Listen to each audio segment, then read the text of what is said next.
Cabinet मंत्री गणेश जोशी और Bharatiya Janata party Yuva Morcha की राष्ट्रीय उपाध्यक्ष नेहा जोशी ने सिद्धपीठ मां सुरकंडा देवी में जाकर पूजा अर्चना की और देश और प्रदेश की सुख शांति के लिए कामना की।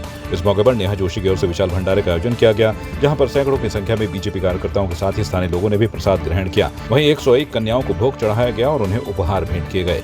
इस मौके पर कैबिनेट मंत्री गणेश जोशी ने कहा कि मां सुरकंडा देवी के आशीर्वाद से आज वो प्रदेश की सेवा कर रहे हैं। उन्होंने कहा कि मुख्यमंत्री पुष्कर सिंह धामी के नेतृत्व में उत्तराखंड प्रगति के पथ पर अग्रसर है। नवरात्रे चल रहे हैं।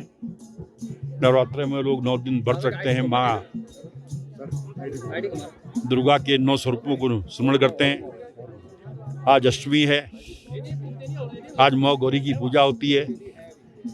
आज माँ सुरकंडा के मंदिर में आशीर्वाद लेने के लिए हम लोग यहाँ पर आए। मैं, मेरी बेटी, और यहाँ पर भी हमने 51 कन्याओं का कन्या पूजन किया है। हमने माँ से प्रार्थना की है कि माँ हमें इतनी शक्ति दे कि हम जिन जिन क्षेत्रों में काम कर रहे हैं उसमें ईमानदारी से काम कर सकें।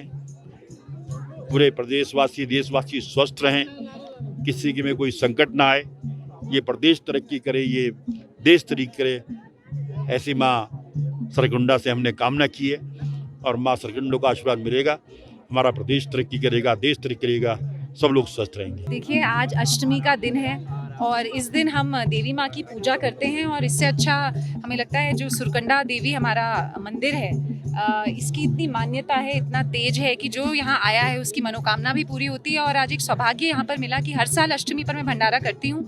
आज माता ने कुछ ऐसा योग बनाया कि उनकी शरण में आकर यहाँ भंडारा करने का मुझे मौका मिला। और सबसे अच्छी बात है कि आज 101 कन्याओं का हमने यहाँ पे कन्या पूजन भी किया। उनको विधिवत तरीके से उनका पूजन जैसे नवरात्रि में किया जाता है वो किया, उनको कुछ भेंट अपनी तरफ से दी।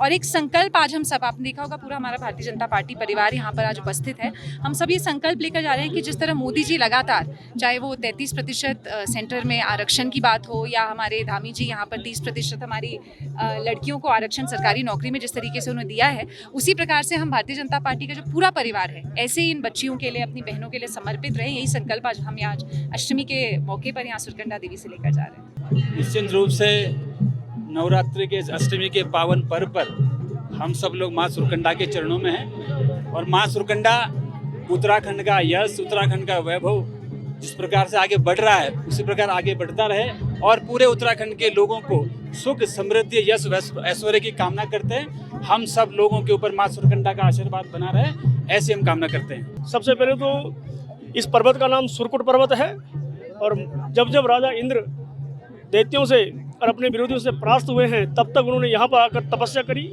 और माँ भगवती से ऊर्जा आशीर्वाद लेकर के अपने राज्य को पुनः उन्होंने स्थापन किया है। ये इस बात की ये इच्छित वरदानी है, ये इस बात की कोई शंका नहीं है कि माँ भगवती की शरण में जो आया है, यम यम चिंतते कामम तम तम प्राप्नोति निश्चितम, उसकी कामना का निश्चित उसको प्राप्ति हुई है। बेरनाथ तहसील से 12 किलोमीटर दूर उड़ियारी गांव में स्थित नौलिंग बजैण के मंदिर में नवरात्रि के मौके पर दीपदान और दीपोत्सव का भव्य आयोजन किया गया, जिसमें सैकड़ों महिलाओं ने कुमाऊनी परिधान में सज धज कर आरती की। ग्रामीणों ने पूरी रात्रि जागरण कर दीपदान करने के साथ ही 5000 से अधिक दीपों को जलाया। युवाओं ने कीर्तन भजन का आयोजन किया। उत्तराखंड के पहाड़ी क्षेत्रों में जल्द ही बसों का कोटा जल्द ही खत्म हो सकता है। रोडवेज जल्द पहाड़ी रूटों पर 130 नई बसें चलाएगा। रोडवेज ने इन बसों को खरीदने के लिए टेंडर भी जारी कर दिए हैं। इससे पहाड़ी रूटों पर बसों की कमी दूर होगी। जिन रूटों पर लंबे समय से दैनिक सेवाएं बंद हैं वे बहाल होंगी। रोडवेज के पास करीब 1300 बसों का बेड़ा है, जिनमें से 900 बसें रोडवेज की हैं, बाकी अनुबंधित हैं। कुछ बसें ऐसी हैं जो उम्र पूरी कर चुकी हैं। हालांकि बस खरीद की प्रक्रिया पिछले साल से चल रही है। बीजेपी प्रदेश अध्यक्ष के शिष्टों के संबंध में दिए गए बयान पर कांग्रेस अध्यक्ष ने टिप्पणी करते हुए कहा है कि बीजेपी मानसिक संतुलन खो चुके हैं, जिस पर बीजेपी प्रदेश अध्यक्ष महेंद्र भट्ट ने पलटवार करते हुए कहा कि करण महाराज जिस पार्टी के प्रदेश अध्यक्ष हैं उसके राष्ट्रीय नेता आलू से सोना बनाने का काम करते हैं। इससे उनके मानसिक संतुलन का अंदाजा लगाया जा सकता है। जिस पार्टी के राष्ट्रीय नेताओं का मानसिक संतुलन कैसा होता है, उसके प्रदेश अध्यक्ष का भी मानसिक संतुलन वैसा ही होगा। उसको आप कैसे देख रहे हैं? भाजपा का क्या रिएक्शन? देखिए, कल ही कांग्रेस के माननीय प्रदेश के सामान्य अध्यक्ष के बयान में समाचार पत्रों में पढ़ रहा था, तो मुझे लगता है कि कांग्रेस के जैसे राष्ट्रीय नेता का मानसिक संतुलन रहता है वही प्रदेश के नेताओं का भी होता है। आलू से सोना बनाना, और अब तो मुझे लगता है उनका संतुलन ठीक होने लग गया है। अब उनके वरिष्ठ नेता कहने लग गए हैं कि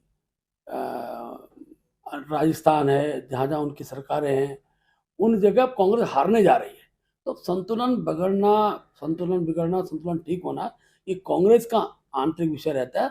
मेरे बारे में उन्होंने जो टिप्पणी की है, वो टिप्पणी में कोई प्रतिक्रिया नहीं दूंगा, लेकिन इतना जरूर कहूँगा कि भगवान करे कांग्रेस का मानसिक संतुलन जैसा आजकल ठीक हो रहा है, सब जगह हारने का बयान उन्होंने दे दिया है, ये बयान उनका बना रहे। देहरादून में पुलिस ट्रैफिक व्यवस्था में सुधार करने के लिए ऑड इवन नंबर की व्यवस्था लागू करने की तैयारी करी जा रही है। फिलहाल व्यस्तम क्षेत्रों में वीकेंड पर इसके लिए स्थानीय लोगों से सुझाव मांगे गए हैं। एसएसपी अजय सिंह ने फेसबुक लाइव के माध्यम से आमजन से संवाद किया। उन्होंने कहा कि दून में वाहनों का दबाव लगातार बढ़ता जा रहा है, खासकर वीकेंड के दौरान शहर में जाम की स्थिति रहती है।